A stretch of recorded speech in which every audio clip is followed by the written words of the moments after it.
Ahora sí.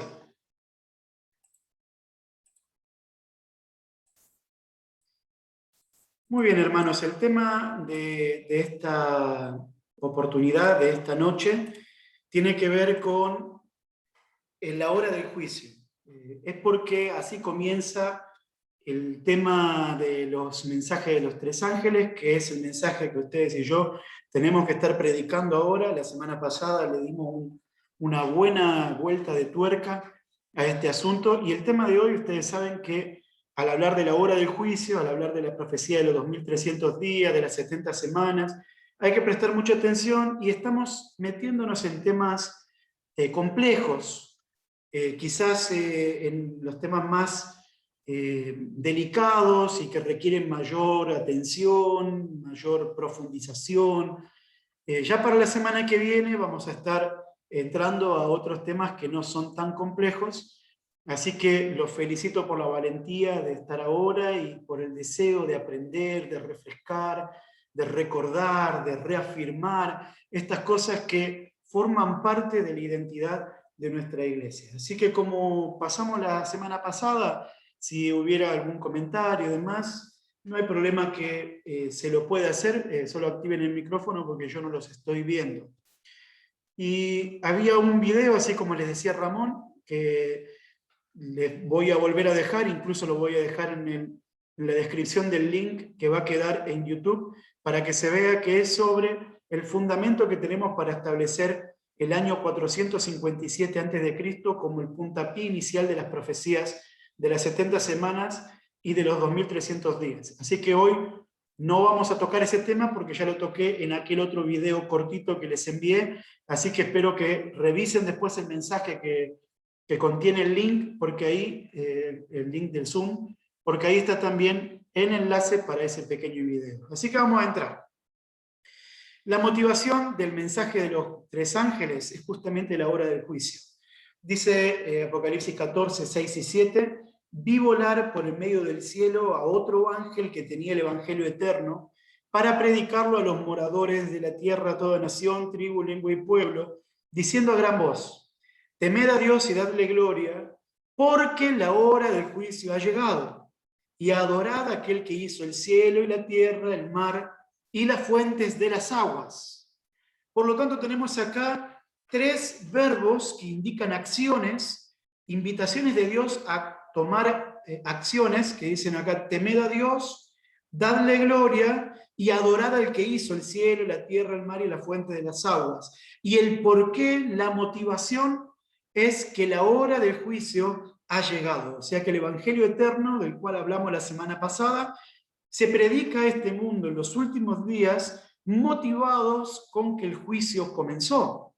Así que el evangelio eterno se predica, como lo vimos la semana pasada, de manera consecuente desde el día en que comienza a predicarse hasta la segunda venida de Cristo. Y comienza con un suceso. El evangelio eterno en su forma final, el mensaje final del evangelio para toda la humanidad, inicia el día en que comienza el juicio. Por eso es importante entender cuándo comienza el juicio, para que nosotros sepamos desde qué día Dios levantaría un pueblo para que se predique este mensaje del evangelio eterno a todo el mundo. Así que el evangelio eterno está directamente relacionado al día del juicio. Comienza a predicarse motivado porque el juicio comenzó. Esto que voy a mostrar a continuación no es el tema de hoy, pero recuerden que nosotros estamos hablando de un juicio que comienza en una fecha que vamos a hablar en esta noche, y se le llama juicio investigador. Algunos le llaman juicio investigador preadvenimiento, o sea, antes de la venida de nuestro Señor, y se extiende hasta la venida de Cristo. Desde la venida de Cristo hasta el fin del milenio tenemos el juicio milenario, o el juicio comprobatorio, y después del milenio tenemos el juicio ejecutivo. No es el tema de hoy, pero para que ustedes comprendan que estamos hablando del inicio del juicio en su primera etapa. Sabemos que la segunda etapa comienza el día de la segunda venida de Cristo, y la tercera etapa cuando termina el milenio. Pero la Biblia también nos da la fecha de cuándo comienza el juicio investigador en esta tierra antes de la segunda venida de nuestro Señor. La hora del juicio es una creencia única de la Iglesia Adventista. Solamente nosotros entendemos la doctrina del santuario y del juicio investigador y llegamos a la fecha cuando el juicio comenzó. Esta hora del juicio que vamos a estudiar señala el comienzo del tiempo del fin. Indica también el nacimiento del mensajero que va a predicar este mensaje del tiempo del fin. Para nosotros como adventistas es un asunto definitorio. La Iglesia Adventista del Séptimo Día, si no es capaz de defender el juicio investigador, no puede sostenerse como iglesia porque permea todas las demás doctrinas en el trasfondo del santuario. Así que la mayoría de los estudiosos de la Biblia llegan a la conclusión que el juicio investigador comenzó e incluso terminó en el año 31 después de Cristo, cuando el Señor murió y resucitó. Ahí fue el juicio a todo el mundo. Sin embargo, noten estos versículos que tenemos a continuación. En Hechos 17:31, muchos años después de la muerte y resurrección de Jesús, la Biblia dice: por cuanto ha establecido un día en el cual juzgará al mundo con justicia. O sea, se presenta tiempo después de la muerte y resurrección de Jesús, se lo presenta el juicio como un acto venidero que está en el futuro. En la misma consonancia está Hechos 24:25, dice la palabra: pero al disertar Pablo acerca de la justicia, del dominio propio y del juicio venidero, Félix se espantó. Por lo tanto, el juicio, según la Biblia, estaba en el futuro del año 31, no sucedió en el año 31 después de Cristo.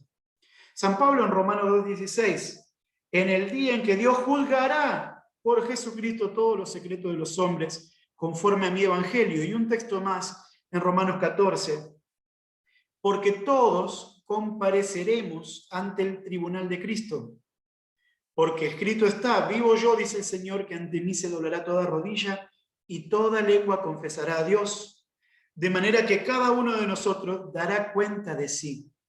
Noten entonces cómo el Nuevo Testamento afirma que el juicio no comenzó el año 31 después de Cristo, el día que Jesús murió y el domingo en que Jesús resucitó, sino que ellos apuntaban a un juicio posterior al que nos enfrentaríamos en el futuro. Hasta acá lo único que sabemos es que en el año 31 no fue, pero la Biblia nos va a indicar, a enseñar cuándo comenzó el juicio. Así que para esto vamos a tener que irnos al libro que más luz nos da acerca de la fecha del juicio, que es Daniel. Vamos a repasar a continuación Daniel 2, que es un compendio de historia. Cuenta en una visión, el sueño de Nabucodonosor, de la imagen esta que tenemos ahí dibujada. Tenemos un esbozo de la historia hasta el tiempo del fin, hasta la venida de Cristo. En el capítulo 7, a través de otros símbolos, se abarcan los mismos periodos que tocaba el capítulo 2 de Daniel, pero hay mayor luz. Y en el capítulo 8, a través de símbolos diferentes, se abarca la misma historia, pero dándonos aún mayor luz. Por lo tanto, vamos a hacer un repaso muy breve porque entiendo que estos mensajes los tendríamos que estar sabiendo. Igualmente planeo más adelante enfocarnos en estas profecías y darles fuerza puntualmente. Pero por ahora vamos a hacer un repaso breve. Cuando Nabucodonosor tiene este sueño, Daniel interpreta el sueño de Nabucodonosor diciéndole que esa imagen imponente que él había visto, que tenía habían como distintos tipos de metales que lo conformaban, representaba lo siguiente: el oro era la nación babilónica y el poderío del imperio babilónico que en la historia reinó desde el año 605 hasta el 539 a.C. Daniel le dice a Nabucodonosor que luego se levantaría otro reino simbolizado en la imagen con el pecho de plata, y ese reino iba a ser Medo-Persia, que gobernó el mundo conocido de entonces desde el año 539 hasta el 331. Luego la imagen tenía los muslos de bronce, que significaba el reino griego o greco-macedónico desde el año 31 hasta el año 168 a.C. Luego la Biblia se enfoca en las piernas de hierro y le da mayor atención al hierro que representa Roma desde el año 168 hasta su caída en el año 476, desde lo cual nunca más se levantó un imperio sobre la tierra que gobernase todo. En la imagen de Nabucodonosor, todo lo que viene desde el 476 hasta la venida de Cristo está simbolizado por los pies que eran mezcla de hierro y barro. Un simbolismo de Europa, que tiene naciones más fuertes y naciones más débiles, pero también es un símbolo de que el hierro continúa hasta el fin. Roma cae en el 476 después de Cristo, pero se extiende a través de la Roma papal, de la Iglesia Católica, Apostólica, Romana, hasta la venida de nuestro Señor. En el capítulo 7 encontramos los mismos imperios, pero a través de animales o bestias. Babilonia es representado por un león con alas, así como el oro es el mejor de los metales, el león es el rey de la selva, ¿verdad? Así que se lo coloca allí. También Daniel ve en las visiones el reino simbolizado por la plata en Daniel 2, Medo-Persia, pero simbolizado por un oso que tenía tres costillas en la boca. El bronce de Grecia en el capítulo 7 está simbolizado por un leopardo de 4 cabezas y 4 alas, y el hierro está simbolizado por una bestia espantosa y terrible a la cual también se le da mucho interés, muchos versículos hablando de esta bestia, y de esta bestia saldría un cuerno que estaría representando esos pies de hierro y de barro hasta el fin. Ese cuerno pequeño tomaría personalidad, hablaría, pisotearía la ley de Dios. Ya vamos a entrar a eso. Aquí tenemos entonces un paralelismo entre las dos visiones, la de Daniel 2 y la de Daniel 7. En Daniel 8 no se presenta a Babilonia porque estaba a punto de caer, sino que directamente se presenta a un macho cabrío representando a Medo-Persia y a un carnero con un cuerno prominente y grande representando al imperio griego y a su principal paladín Alejandro. Luego ese cuerno es quebrado y salen 4 cuernos de él, representando a la división del imperio griego en los 4 generales griegos o greco-macedónicos. También dice la Biblia que aparece un cuerno que toma las fases de lo que representaría las piernas de hierro y los pies de hierro y barro, o en el capítulo 7 de Daniel, la bestia espantosa y terrible y el cuerno pequeño, representado solamente por un solo cuerno en Daniel 8. Aquí estaría el paralelismo de las 3 profecías, pero como dijimos, Daniel 2 marca el contexto general hasta el tiempo del fin, en Daniel 7 tenemos mayor luz, y en Daniel 8 todavía hay mayor luz. Dios nos va dando más conocimiento acerca de lo que iba a suceder en la historia de este mundo. Este es nuestro periodo de interés para lo que vamos a estudiar en esta noche. El último periodo, desde el Imperio Romano hasta la venida de Jesús, representado en Daniel 2 por las piernas de hierro hasta el final, en Daniel 7 por la bestia espantosa y terrible hasta el final, y en Daniel 8 con el cuerno, que era pequeño en un principio, pero se hace grande. La Biblia dice lo siguiente en Daniel 2, 40 al 43, acerca de esas piernas de hierro. Y el cuarto reino será fuerte como el hierro, y como el hierro desmenuza y rompe todas las cosas, desmenuzará y quebrantará todo. Esto habla de la ferocidad del imperio romano. Y lo que viste de los pies y los dedos, en parte de barro cocido de alfarero, y en parte de hierro, será un reino dividido, o sea que el mundo nunca más iba a volver a unirse nunca más iba a haber un imperio mundial. Más habrá en él algo de la fuerza del hierro, así como viste, hierro mezclado con barro cocido. Y por ser los dedos de los pies en parte de hierro y en parte de barro cocido, el reino será en parte fuerte y en parte frágil. Por eso hoy el mundo no está dominado por un solo país, sino que está gobernado por países fuertes y débiles. Así como viste el hierro mezclado con barro, se mezclarán por medio de alianzas humanas, o sea que habría intentos de formar uniones mundiales, pero no se unirán el uno con el otro, como el hierro no se mezcla con el barro. Así que como las piernas de hierro representan Roma, podemos inferir que de alguna manera Roma permanece hasta el fin, hasta la segunda venida de Cristo. Aunque hay un cambio, continúa y permanece hasta el último momento. Hemos entendido siempre a través de las profecías que Roma se extiende desde el 476 en adelante a través de su fase papal. Por lo tanto, entonces Roma papal extiende la filosofía romana al mundo hasta el tiempo del fin. Vamos entonces al capítulo 7 de Daniel. Dice en los versículos 7 al 10, después de esto miraba yo en las visiones de la noche, y he aquí una cuarta bestia, espantosa y terrible, en gran manera fuerte, la cual tenía unos dientes grandes de hierro. Fíjense que acá se infiere que entonces es el mismo imperio representado por las piernas de hierro, que sería Roma. Dice, devoraba y desmenuzaba, y las obras hollaba con sus pies, y era muy diferente de todas las bestias que vi antes que ella, y tenía 10 cuernos. Mientras yo contemplaba los cuernos, he aquí que otro cuerno pequeño salía entre ellos. Aquí está el cuerno pequeño que representa esa Roma que va a llegar hasta el tiempo del fin, la Roma papal. Dice, delante de él fueron arrancados 3 cuernos de los primeros, y aquí que este cuerno tenía ojos como de hombre y una boca que hablaba grandes cosas.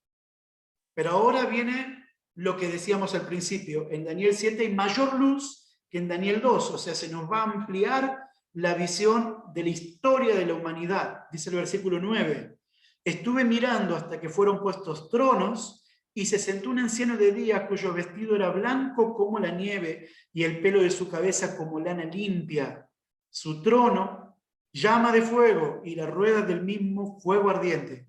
Un río de fuego procedía y salía delante de él. Millares de millares le servían y millones de millones asistían delante de él. El juez se sentó y los libros fueron abiertos. Noten entonces que Daniel inmediatamente ve una escena de juicio. Esto no lo teníamos en el capítulo 2, pero en el capítulo 7 se nos enseña que en el contexto de ese cuerno pequeño que pisoteaba la ley de Dios, que perseguía al pueblo de Dios, aparece una imagen de juicio ante los ojos de Daniel. En el capítulo 7, pero ahora la explicación que el ángel Gabriel le da a Daniel de lo que había visto en estas grandes bestias, hay mayor luz aún. Se nos va a indicar más cerca cuándo es el juicio. Dice el versículo 23, siempre en Daniel 7. Dijo así, la cuarta bestia será un cuarto reino en la tierra, el cual será diferente a los otros reinos, y a toda la tierra devorará, trillará y despedazará. Aquí entonces otra vez tenemos la descripción de Roma. Y los 10 cuernos significan que de aquel reino se levantarán 10 reyes, o sea que ese reino terminará. Pero cuando termine, se dividirá en 10 reinos. Estos serían las tribus germanas, las tribus que tomaron Roma. Y tras esa destrucción de Roma por las 10 tribus bárbaras, se levantará otro, el cual será diferente de los 3 primeros, y a 3 reyes derribará. Esto sucedió en el año 538, cuando luego de la caída de los 3 reinos que se interponían, el papado queda como líder absoluto de todo Roma. Por lo tanto, tenemos Roma papal a partir del año 538, gracias a la luz que tenemos en los versículos 23 y 24 de Daniel 7.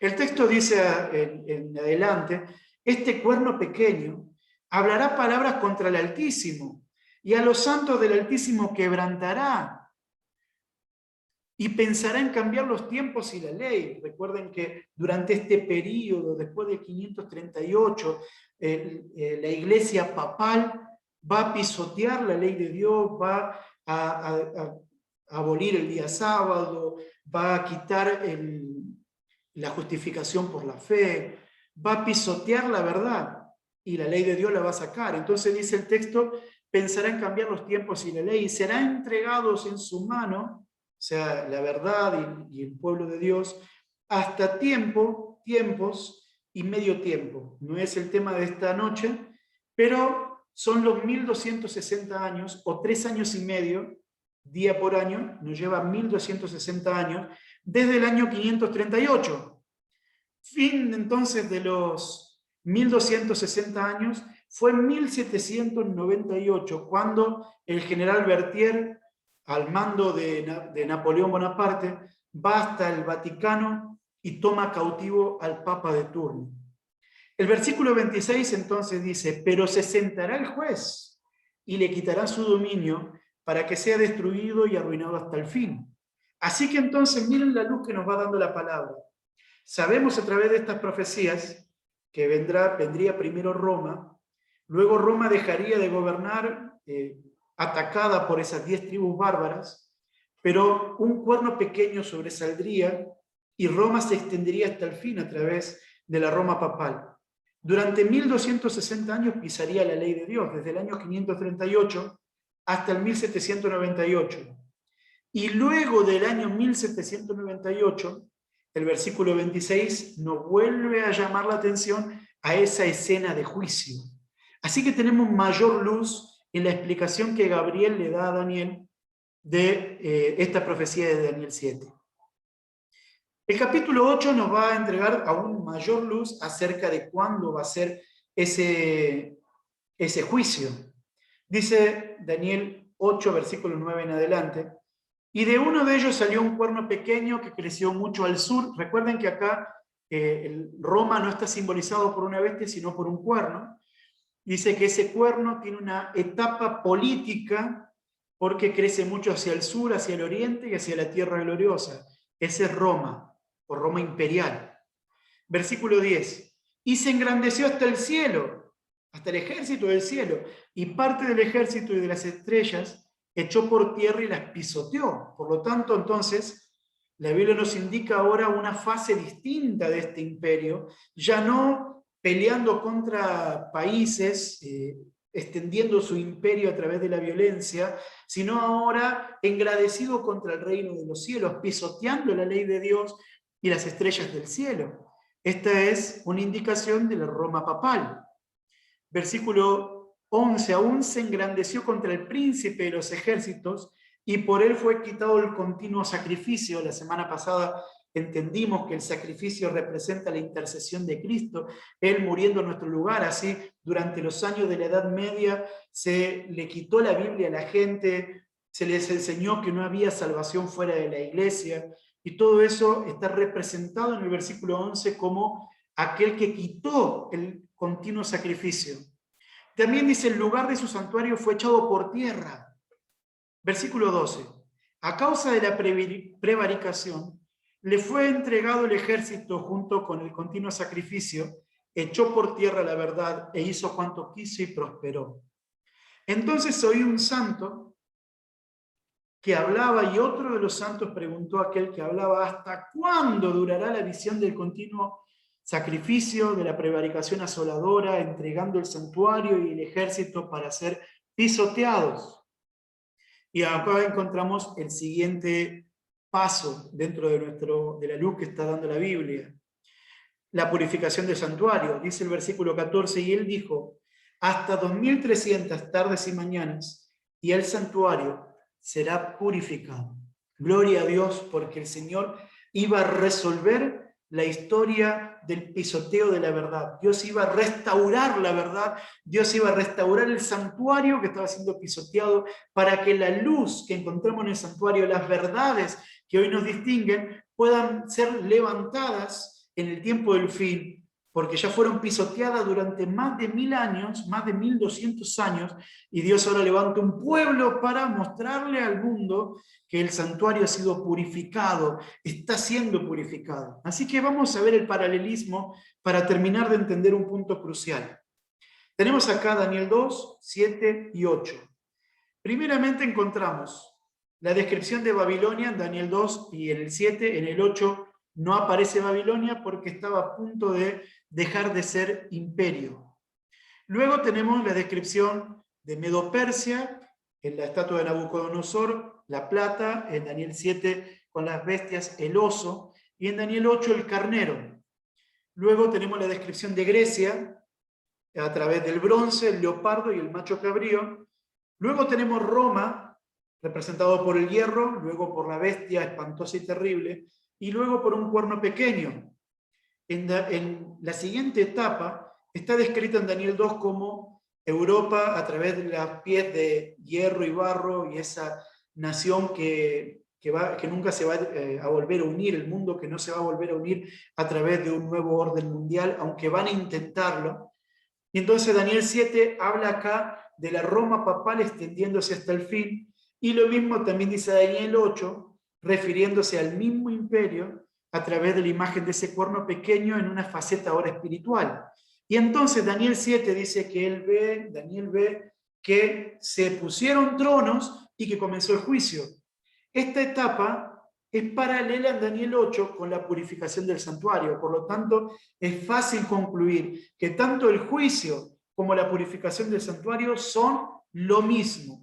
A través de distintos símbolos, a través de distintas palabras, tenemos la misma sucesión, solo que hay cada vez mayor luz en la palabra. En Daniel 2 tenemos algo de luz, mayor luz en Daniel 7 y mayor luz en Daniel 8. Terminamos entendiendo entonces que antes de la segunda venida de Cristo, después de 1798, tendríamos un juicio en el cielo, que es también la purificación del santuario. Vamos entonces a entrar a buscar la fecha. Para eso tenemos que entrar a ver lo que significan las profecías de las 70 semanas. Dice Daniel 7:24, 70 semanas están determinadas sobre tu pueblo y sobre tu santa ciudad. Esto se le dice a Daniel. O sea que hay 70 semanas para el pueblo judío, porque Daniel era judío. 70 semanas están determinadas sobre tu pueblo y sobre tu santa ciudad para terminar la prevaricación y poner fin al pecado y expiar la iniquidad, para traer la justicia perdurable y sellar la visión y la profecía y ungir al santo de los santos. Dice que hay 70 semanas, o sea que al principio del período comenzamos dividiéndolo en 70 semanas. Y acá también la Biblia nos va a indicar a partir de cuándo se debe comenzar a contar esas 70 semanas. Sabe pues y entiende que desde la salida de la orden para restaurar y edificar Jerusalén hasta el Mesías príncipe, habrá 7 semanas y 62 semanas, se volverá a edificar la plaza y el muro en tiempos angustiosos. El decreto de Artajerjes fue en el año 457. Este asunto es complejo. Yo por eso grabé un video aparte para explicar por qué concluimos que fue en el año 457 a.C. No dejen de verlos, es importante entender ese asunto, es sumamente vital. Fue el decreto de Artajerjes que justamente respondía a esta profecía. La salida de la orden para restaurar y edificar Jerusalén fue en el año 7 del reinado de Artajerjes, lo dice el libro de Esdras, capítulo 7, y daría inicio a la profecía de las 70 semanas, desde el año 457 hasta el año 34 después de Cristo, donde terminaría el tiempo para los judíos, porque como acabamos de leer en el versículo 24, este periodo de los 2300 días estaría determinado para el pueblo de Israel.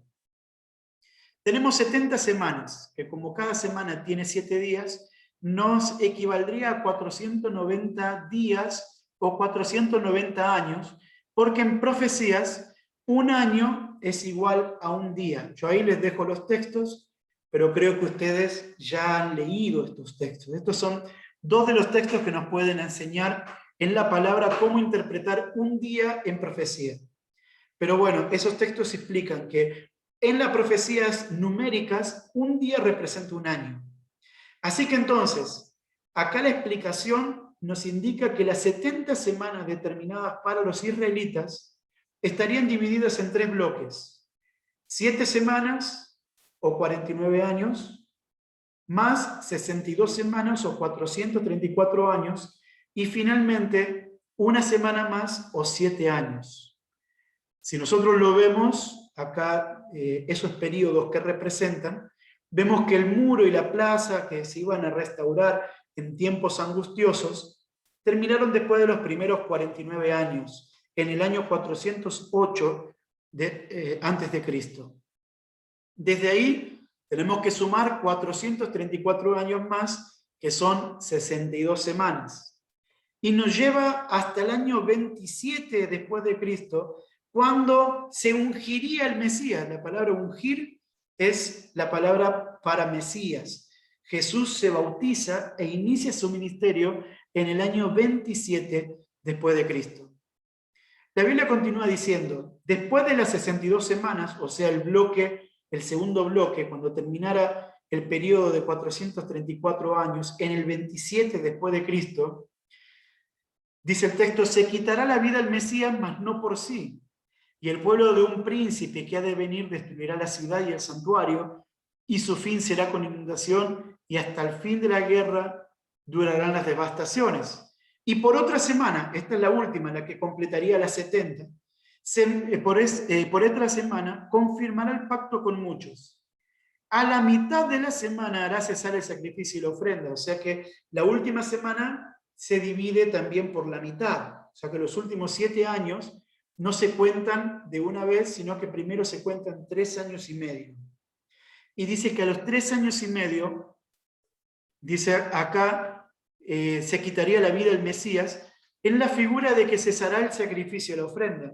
Jesús era el Cordero de Dios que quita el pecado del mundo. Cuando Él moría, ya no había más necesidad de sacrificar animales. Por lo tanto, esta profecía indica que 3 años y medio después del bautismo de Jesús, nuestro Salvador moriría. Gloria a Dios. 490 años antes, el Señor sabía con exactitud incluso el día cuando Jesús iba a morir.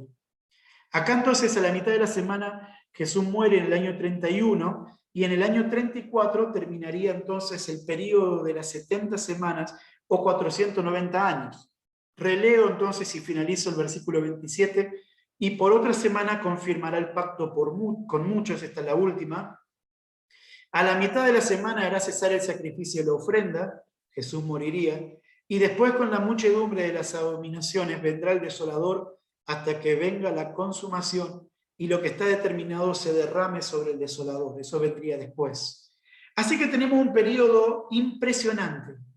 Desde el decreto de Artajerjes en el año 457 a.C., 490 años después, en el año 34 después de Cristo, se terminaría el periodo de predicación y de pueblo especial para los judíos.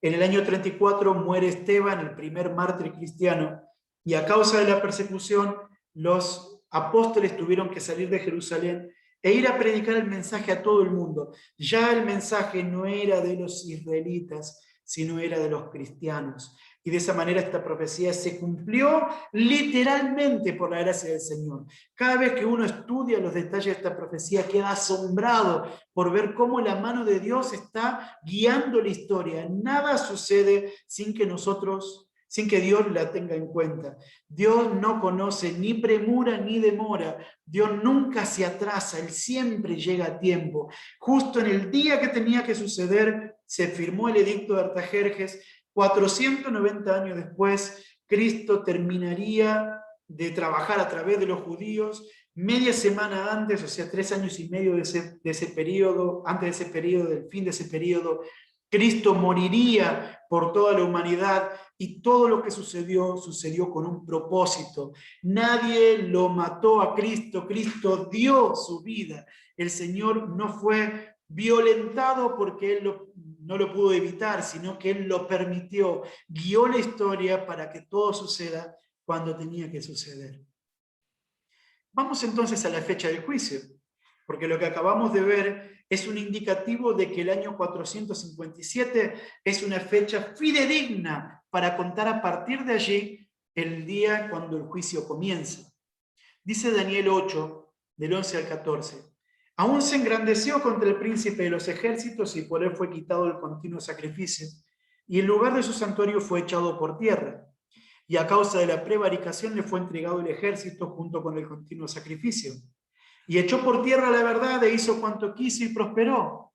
Entonces oía un santo que hablaba y otro de los santos preguntó a aquel que hablaba: ¿hasta cuándo durará la visión del continuo sacrificio y la prevaricación asoladora, entregando el santuario y el ejército para ser pisoteados?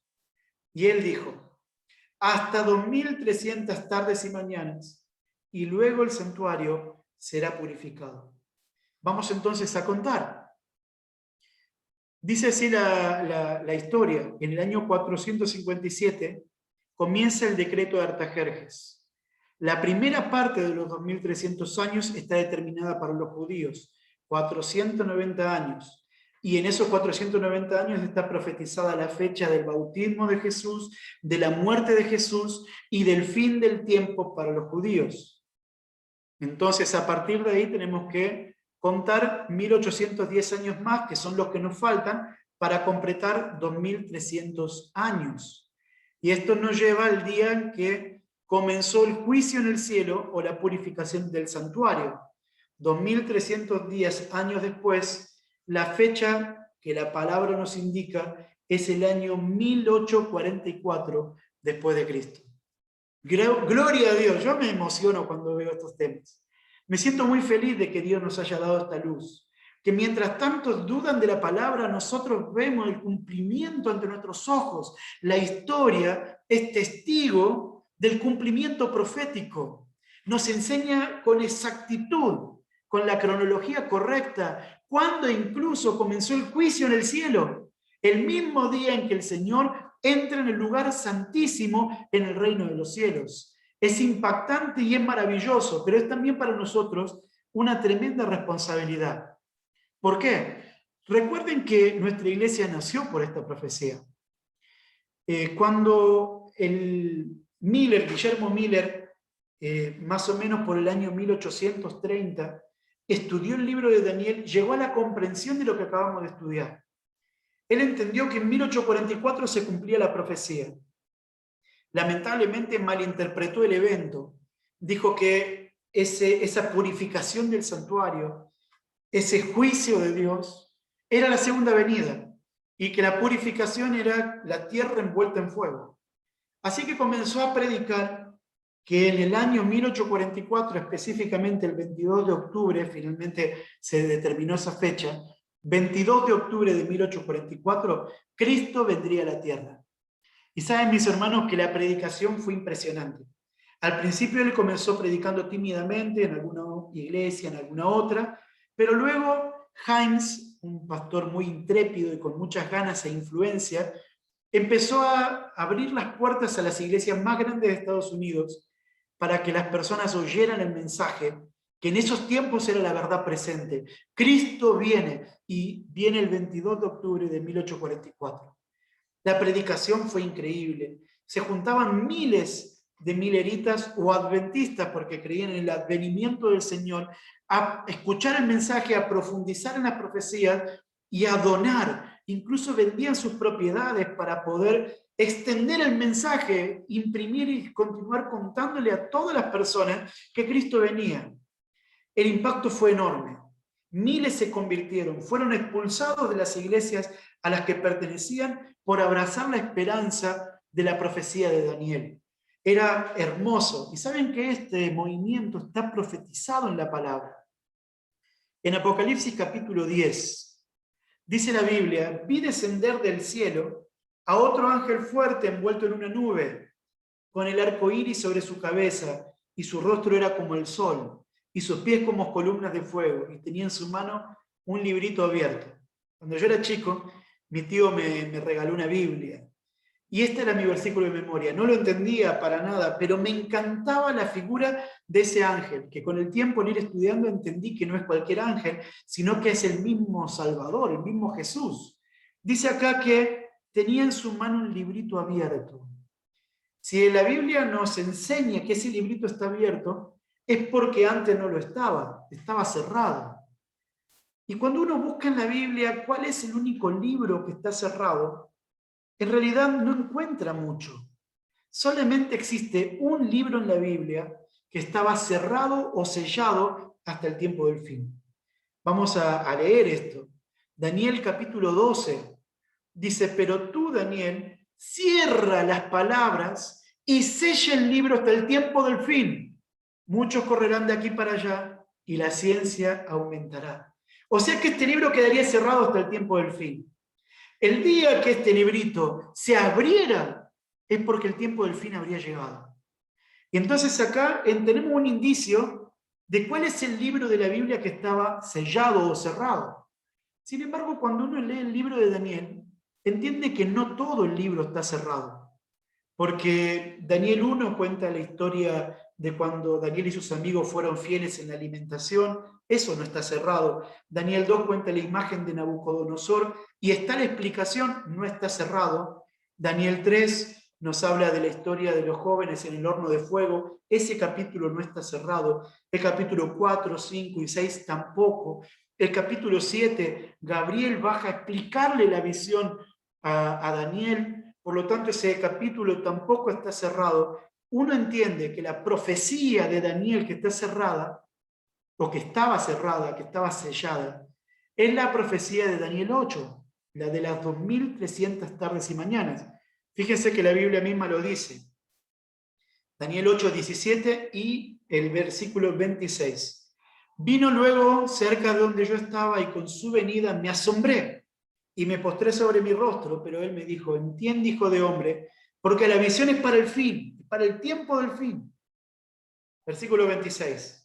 La visión de las tardes y las mañanas que se ha referido es verdadera, y tú guarda la visión, porque es para muchos días. O sea, claramente estaba cerrada para la mentalidad de Daniel, que no terminó de entender esta profecía. Es por eso que el libro de Daniel estaba sellado y cerrado hasta el tiempo del fin. Ahora que ya sabemos cuál es el librito, vamos a volver a Apocalipsis 10. Leíamos hace un momento que ese ángel que bajaba del cielo tenía en su mano un librito abierto. En el tiempo del fin sería abierto el libro de Daniel. Dicen los versículos del 8 al 11 de Apocalipsis 10. La voz que oí del cielo habló otra vez conmigo y dijo, ve, toma el librito que está abierto en la mano del ángel que está en pie sobre el mar y sobre la tierra. Fui al ángel diciéndole que me diese el librito, y él me dijo, toma y cómelo, y te amargará el vientre, pero en tu boca será dulce como la miel. O sea que la comprensión del librito de Daniel, de la profecía de los 2300 días, que sería abierta en el tiempo del fin, la comprensión de esa profecía sería dulce, sería rica, sería sabrosa. Por eso los mileritas lo predicaron por todos lados con tremenda alegría. Pero cuando Cristo no vino en la fecha que la profecía indicaba, toda la alegría se transformó en amargura. Así la profecía de Apocalipsis 10 dice, en la boca el libro de Daniel será rico, pero cuando lo tragues te dará una úlcera, te destruirá el estómago, será horrible. Entonces dice el versículo 10, tomé el librito de la mano del ángel y lo comí. Y era dulce en mi boca como la miel, pero cuando lo hube comido, amargó mi vientre. Aquí la palabra amargar el vientre tiene que ver con esto de producirte un problema estomacal, de producirte una tremenda gastritis, un dolor de úlcera dentro del estómago. Así que podemos imaginarnos el pobre Juan retorcido de dolor, cuando entonces se levanta una profecía para nosotros. Y él me dijo, es necesario que profetices otra vez sobre muchos pueblos, naciones, lenguas y reyes. Así que miren entonces, mis hermanos, este mensaje que es para usted y para mí. Dice la palabra del Señor que en aquellos tiempos, cuando los adventistas predicaran que Jesús vendría, tendrían en su boca un mensaje dulce, pero el día que no vino el Señor, ese mensaje fue un dolor horrible para ellos. Y en el contexto de ese dolor tan grande, nuestro Padre Celestial nos dice: levántense, es necesario que otra vez prediquen a naciones, pueblos, lenguas y reyes. Fíjense que el mensaje de Apocalipsis 14, el mensaje de los 3 ángeles, dice que ese mensaje que estaba por predicarse era para todas las naciones de la tierra, naciones, pueblos, lenguas y reyes. Ese es el mensaje que tenemos que predicar. Dios levantó un mensajero para que en estos últimos días predique este mensaje, pero atento con que hay acá para nosotros una clara indicación de una característica que tenemos que tener: resistencia, perseverancia, fuerzas para soportar la prueba. Ellos habían caído en 1844 doloridos, pero de entre las cenizas se levantaron y formaron esta iglesia maravillosa que predica este mensaje, y que lo tenemos que hacer con mayor fuerza y no perder esta identidad que nos presenta como un pueblo profético. Dios levantó nuestra iglesia. En Apocalipsis 10, versículo 11, se encuentra la profecía de un pueblo que se levantaría porque era necesario que se dé el mensaje final a este mundo. Profetiza otra vez sobre muchos pueblos, naciones, lenguas y reyes. ¿Cuál es el mensaje? Apocalipsis 14 lo indica. Es necesario que ese mensaje se predique a todo el mundo, porque dice que el ángel predica el evangelio eterno para todas las naciones de la tierra. Por eso, mis hermanos, Dios levantó a la iglesia adventista.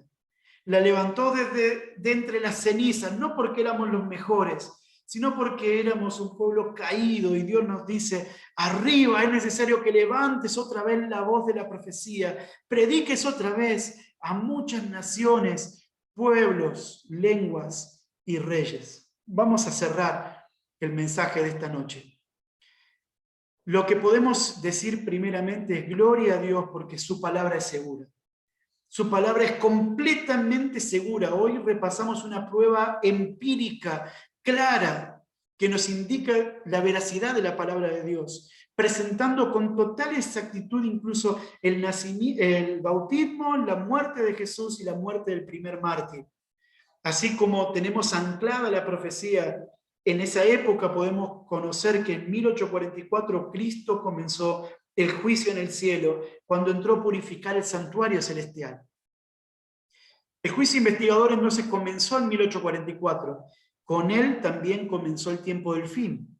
Y ahí se inicia el triple mensaje angélico de Apocalipsis 14, que vamos a empezar a estudiar la semana que viene. Dios levanta un pueblo para que lo anuncie. Y a partir de 1844 nace ese pueblo, el pueblo remanente, el pueblo profético, el movimiento que Dios levantó y que integrás, que sos parte de ese movimiento para predicar el último mensaje a la tierra, que Cristo viene y que tenemos que apurarnos a transformar nuestra vida, a ponernos en su camino, a aceptar la reforma de la verdad, porque el juicio ya comenzó y esto tiene que ser anunciado, porque estamos tan cerca de la venida de Jesús.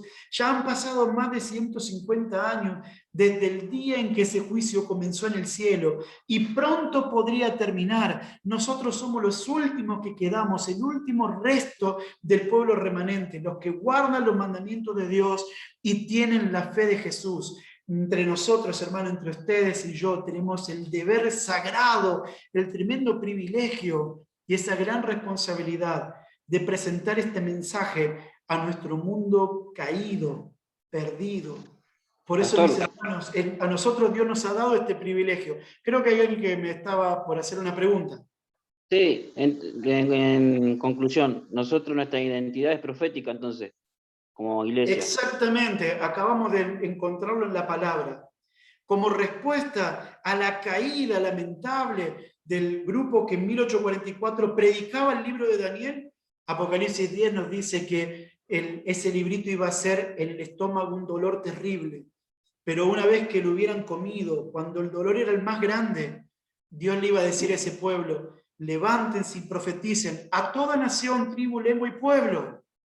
Dios levanta entonces una iglesia para predicar a toda nación, tribu, lengua y pueblo el mensaje de los 3 ángeles explicado en el capítulo 14 del libro de Daniel, que también se extiende a toda nación, tribu, lengua y pueblo. Mis hermanos, sé Hay que algo hemos avanzado. Sí, Sergio, perdón. Hay algo que me causa como, no confusión, sino como que, así como asombro, porque la Biblia es tan clara con el tema de no poner fecha ni hora ni día a la segunda venida de Cristo, y también es tan clara con respecto, cómo pudieron equivocarse en el 1844, ¿Sí? por decir que el santuario era la tierra cuando era el cielo. Ellos tenían una comprensión errada, lamentablemente, malinterpretaron el evento, pero no fueron los únicos que se equivocaron así. Si ustedes recuerdan, en los evangelios se relata que los discípulos tuvieron el mismo chasco. Ellos, aunque habían escuchado de Jesús más de una vez que él iba a morir, ellos pensaban que Jesús iba a ser coronado como rey. ¿Y cómo fue para ellos el inicio de la etapa del cristianismo? Fue una etapa dolorosa, durísima, porque ellos veían crucificado a su Salvador. Ese fue el primer chasco. Nosotros, la Iglesia Adventista, tuvo su chasco también. Lamentablemente, malinterpretaron lo que significaba la profecía. Hay una explicación del por qué lo malinterpretaron que no vamos a estudiar en esta noche, pero en aquel tiempo todos entendían que el santuario era la tierra, porque es acá donde Cristo murió, entonces entendían que la tierra era el santuario. Pero tenés razón, Sergio, nosotros hoy hemos comprendido que hubo un error ahí. Sin embargo, sirvió esa etapa de predicación tan grande para marcar un impacto en el mundo, si no las personas no se hubieran enterado. Como el mensaje era tan frontal de que Cristo venía, la gente entendió que algo iba a pasar en esa fecha.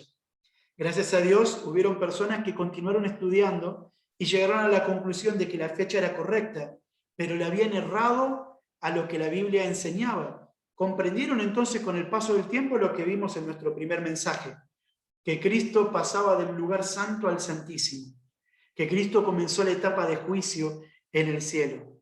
Sé que yo digo, gloria a Dios por esto que el Señor nos ha indicado, porque hoy tenemos una luz suficiente para entender que Cristo comenzó en el cielo un juicio al cual nosotros estamos invitados a comparecer porque es un juicio a favor de cada uno de nosotros. Un juicio que el Señor está pasando en este momento, ustedes conocen, a los que ya han muerto, pero que algún día llegará también hasta nosotros. Y finalizado ese juicio, Cristo volverá. Creo que tenemos mucho para agradecer a Dios por la fidelidad de su palabra. Y entiendo, mis hermanos, que quizás para los que todavía no han comprendido del todo este mensaje, no lo han estudiado antes, haya sido un repaso rápido. Pero esto nos tiene que llamar al deseo de continuar profundizando, estudiarlo más, repasarlo, entenderlo a través del escudriñamiento. Agarrar profundo y cavar y cavar y cavar hasta que podamos llegar a la comprensión total de este mensaje tan útil, tan necesario para la predicación del Evangelio en nuestros días. Muchas gracias, mis hermanos, por compartir este momento tan hermoso, unidos, juntos, y espero que pueda ser para nosotros un motivo de inspiración. Muchísimas gracias, Pastor Roberto. Realmente ha sido muy claro, muy ameno el tema. La verdad que le damos muchas gracias por el estudio y